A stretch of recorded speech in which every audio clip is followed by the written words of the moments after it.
ये कहानी है भोपाल की। भोपाल में एक होटल है।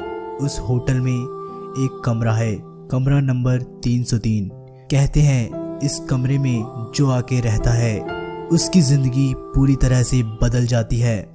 आखिर कैसे बन गया ये कमरा भूतहा, आइए जानते हैं। मैं हूं आपका दोस्त मनीष।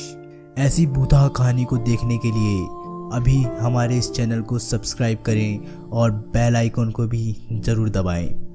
कहते हैं इस होटल से पहले यहाँ एक कॉलोनी हुआ करती थी जिसमें एक घर का नंबर था 303। इस घर में 5 लोगों का एक छोटा परिवार रहा करता था।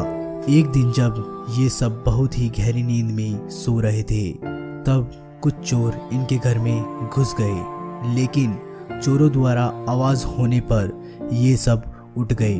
तो चोरों ने एक एक करके उन सबको अपने हथियार का निशाना बना लिया और सभी को मार डाला। ये सब तो मर गए, लेकिन इस अकाल मृत्यु के कारण इन सब की आत्मा इस घर में कैद हो गई। काफ़ी समय तक तो यह घर सुनसान पड़ा रहा, लेकिन 30 साल बाद इसे किसी बिल्डर ने खरीद लिया और यहाँ एक होटल बना दिया। इस होटल में एक कमरे का नंबर था 303, जो कि उस घर का नंबर था जिसमें सभी लोगों का कत्ल कर दिया गया था। लेकिन होटल के इस कमरे में अजय और उसके परिवार रहने आए। उसके साथ उसकी वाइफ आशा और उसका छोटा सा बच्चा राजा। वो लोग 10 दिनों के लिए होटल में आए थे। लगभग 2 या 3 दिन तक तो सब ठीक चला। उसके बाद उन लोगों को इस कमरे की सच्चाई पता चली।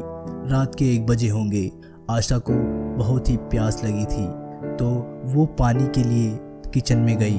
आशा जब किचन से वापस लौटी तो उसने देखा कि उसका बेटा राजा बेड पर नहीं था, बल्कि बालकनी की दीवार के ऊपर खड़ा था, और वो भी बिना किसी सहारे के।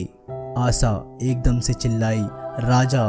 तभी अचानक से अजय की आंखें खुल गई। वो भागकर आया और देखता है उसका बेटा राजा बालकनी की दीवार पर खड़ा है और नीचे कूदने के लिए तैयार है। दोनों बहुत ही ज़्यादा घबरा गए। वो राजा को आवाज़ लगा रहे थे, लेकिन राजा ने पीछे मुड़कर नहीं देखा।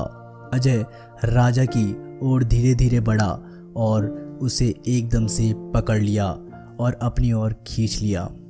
वो उसे डांट रहे थे, लेकिन राजा उनकी बात बिल्कुल नहीं सुन रहा था, क्योंकि राजा नहीं बल्कि किसी प्रेत की आत्मा थी जो उससे वो काम करवा रही थी।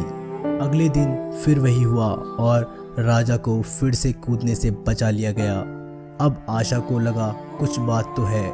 फिर उन्होंने होटल के कुछ लोगों से बात की तो पता चला कि यह फ्लैट तो साबित फ्लैट है और जो काम राजा कर रहा है वो काम वो नहीं बल्कि उससे करवाया जा रहा है। जब अजय और आशा बहुत डर गए तब वह एक साधु बाबा के पास गए और उन्होंने पूछा ये सब क्या हो रहा है। तो साधु बाबा ने कहा, अगर तुम अपने बेटे को जिंदा देखना चाहते हो तो इस होटल को तुरंत छोड़कर चले जाओ, वरना तुम्हारा बच्चा जिंदा नहीं बच पाएगा और तुम्हें भी बहुत बड़ी हानि हो सकती है। अगले ही दिन अजय और आशा इस होटल को छोड़ के किसी दूसरे होटल में चले गए। तो दोस्तों इस एपिसोड में इतना ही। दोस्तों इसलिए कहा जाता है कि जब कोई घर या किसी होटल में जाओ तो उसके बारे में जान लेना चाहिए। अगर वीडियो अच्छा लगे तो लाइक करें और शेयर भी। मैं जल्द ही मिलता हूँ आपको नए एपिसोड में। तब तक के लिए बाय एंड टेक केयर।